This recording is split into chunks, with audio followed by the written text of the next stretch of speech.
Hello everyone. Here we're going to be talking about price changes and the income and substitution effects for normal goods. So the first thing to think about is what do we mean when we talk about a price change? Well, we want to think about our budget constraint as we've spoken about it before. So when the price of a good changes, so does consumption of that good. That's the first point, which sounds pretty obvious, but we're going to try to understand how to go about thinking about those changes. So we're going to suppose that there's an increase in the price of the good X, and we're going to say that that increases in the price in PX. So what is going to happen to the budget constraint? As you can see in the figure alongside, we're going to say that there is a pivoting of the budget constraint. So because the price of X has changed, we don't have a change in the price of Y, so that vertical intercept does not change in terms of the Y-intercept.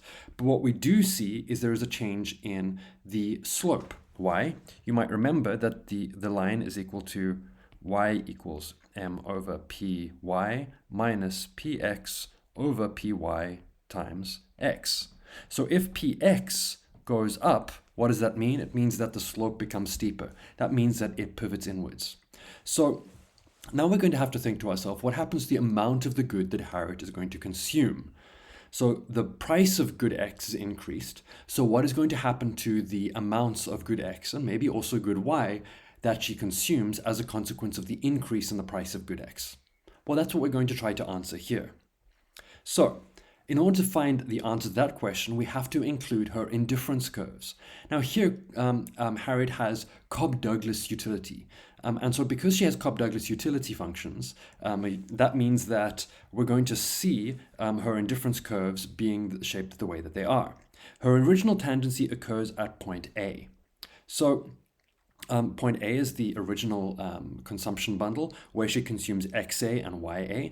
Then we have the price increase and the budget constraint pivots inwards. When the budget constraint pivot inwards, she finds a new point of tangency at point B, as we see it here. And at that same at that new point B, what's happening? We've got the marginal rate of substitution equal to the marginal rate of transformation, the budget constraint tangent to the highest feasible indifference curve, and that is her new point of consumption. Now, what has happened here? We've seen that consumption decreases from XA to XB. Okay, so consumption has decreased from XA to XB as a consequence of the price change. So when we think about this, we have to think about what drives the change. So when we talk about what drives the change, we're going to come back to our two effects, what we call the income effect and the substitution effect. So let's think about these. The change in X can come about as a consequence of two effects. The income effect means the following: the effect of a change in real income on the goods purchased. So when you want to think about this, as a consequence of a price increase, what has happened? Consider something like a loaf of bread. If you have a certain budget and you are trying to consume something like bread, say you maybe purchase bread for, say, $2 and you have a budget of $10. If it's the case that the price of bread increases from $2 to $2.50, with your $10, you previously could have bought 5 loaves of bread at $2 each. If the price of bread increases to $2.50, that means you can now only buy 4 loaves of bread, spending your entire budget on bread. In real terms, your income has decreased. Your purchasing power has decreased because you can't buy as much bread with your income as a consequence of the price increase of bread. That's what we mean when we talk about the income effect. Your real income is now lower. Now, so when we say here, when the price of a good changes, this alters people's real income and it can expand or shrink the feasible set of purchases. So when we say it expands, if the price of bread decreased to say $1 from $2, you'd be able to buy double the amount of bread you could previously. That would expand your feasible set of purchases. When the price of the good increases though, that shrinks the feasible set of purchases at the same budget that you had previously. Okay, so that's the income effect. Now, the substitution effect is the following. It's when the price of a good changes, the change in consumption of the good that is due to the change in relative prices. So when the price of one good changes, we see that change in the slope. And when we see that change in the slope, that's talking about the change in relative prices, the opportunity cost of consuming good X rather than good Y as a consequence of the price change. So remember what's happening there. You are giving up some amount of Y in order to get some amount of X. That is the opportunity cost of the one good in terms of the other. And so that change in the relative prices could change the composition of your consumption bundle, and you could substitute away from good X in order to consume good Y, depending on the preferences that you have. Now, the question is, how do we identify these effects in our figure? What we saw in our figure previously was just a drop from XA to XB. The change before the price, a utility maximizing bundle before the price change and the utility maximizing bundle after the price change. We didn't see anything in there that said, this is the substitution effect and this is the income effect. But now we're going to try and think about exactly what those things are. So this is where this new figure comes in. This new figure includes a new line. This new line is what we call a compensated budget constraint. So you want to take the new price of goods as given. So the same prices as with the price change. Okay, so where are we noticing that? Look at this compensated budget constraint. So that's this figure over here, which we're calling BCC. Okay, so that's the compensated budget constraint. Notice that the slope of the compensated budget constraint and the slope of our budget constraint with the price change, the slopes of those two lines are the same.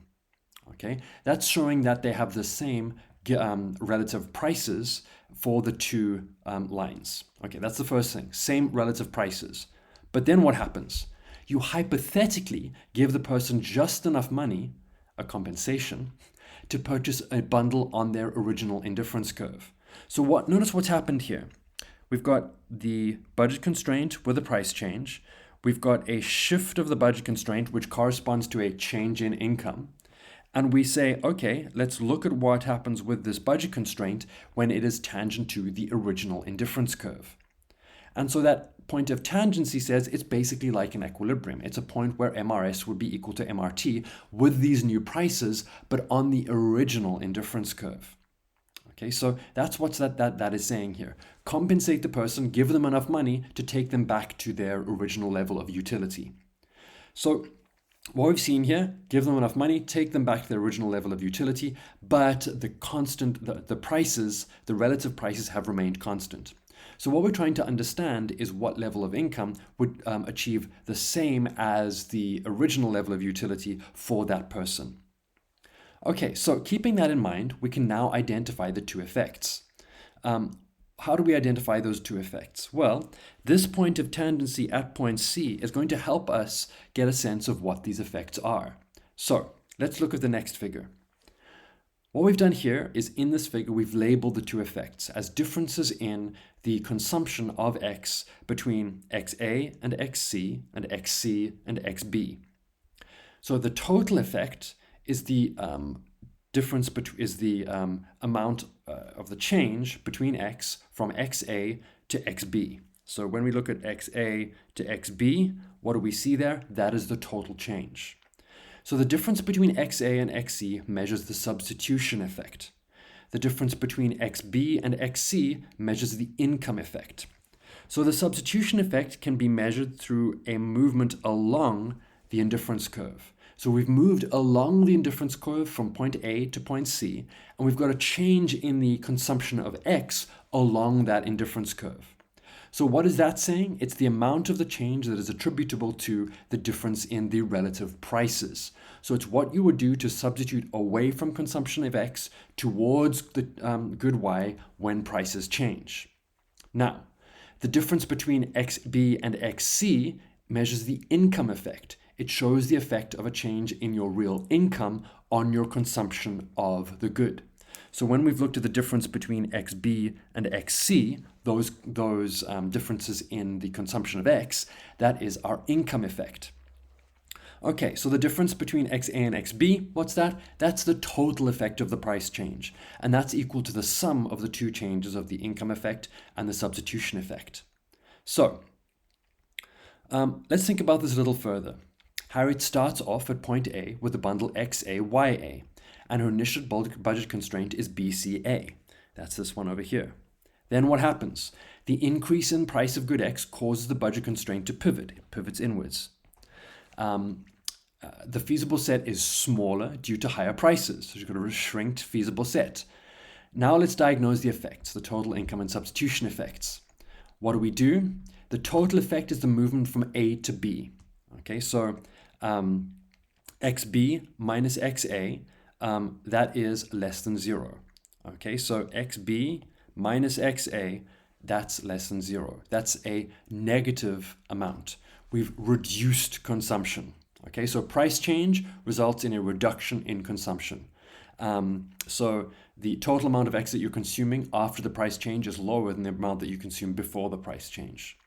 The substitution effect is represented hypothetically by the movement from point A to point C, like I said, along this indifference curve.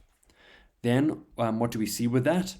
Well, we have to think that's a thought exercise. Okay, so she never actually consumes at point C. So very crucially, point C is hypothetical. She's never actually there. It's a thought experiment.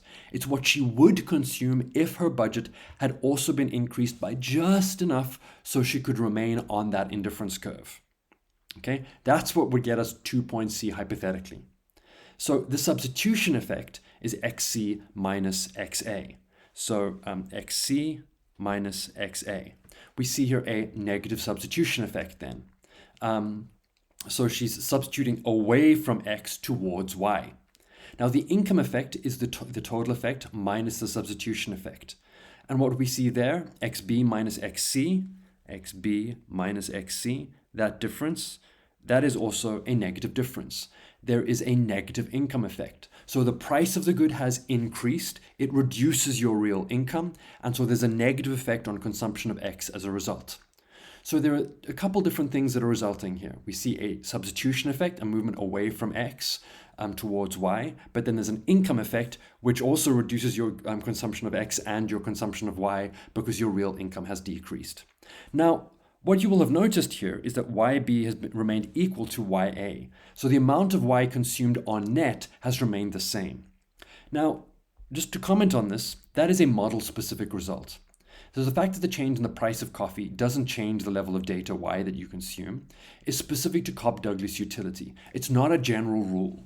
So when we say that someone has Cobb-Douglas utility, we have those proportions of their consumption, the alpha and the 1 minus alpha that you remember from the exponents of that function. And then we can think about the corresponding income shares that result, the alpha spent on one and the 1 minus alpha spent on the other. Okay, in terms of the share of the total income that you have. That's what you're typically going to do at given prices. Now, when that occurs, we can see that you're going to end up with this model-specific result. So it's called a model-specific result because it depends on the specific model, and it's not generally true. What could have happened hypothetically is you maybe could have consumed a little more Y, maybe even less Y as well. So if someone did not have Cobb-Douglas utility, it could be the case that the consumption of Y could have decreased, the consumption of Y could have increased. It would have depended on which of the effects, the income or substitution effect, dominated and resulted in greater or lesser consumption of the Y versus the X. So this model does allow us to measure these effects just in the amount of coffee because the amount of data remains unaffected. So when Harriet has Cobb-Douglas utility, like she does in this model, we're just measuring the effects purely based on what happens to coffee. It's not resulting in a change in the amount of Y consumed after the price change.